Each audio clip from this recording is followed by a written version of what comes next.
What's going on, fam? Late night video, but I had my motion sensors get set off, which sent an alert to my phone, and we are out here on the porch, the back porch, and this is something everybody needs. It converts the light socket into an outlet.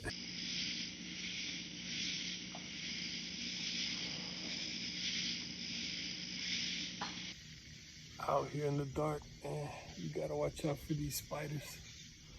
I'm putting my hands through some dark places, guys. These damn chickens. There we go, guys. That one is set up.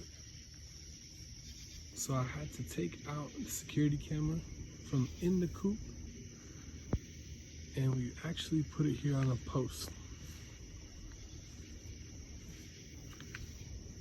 2 in the morning.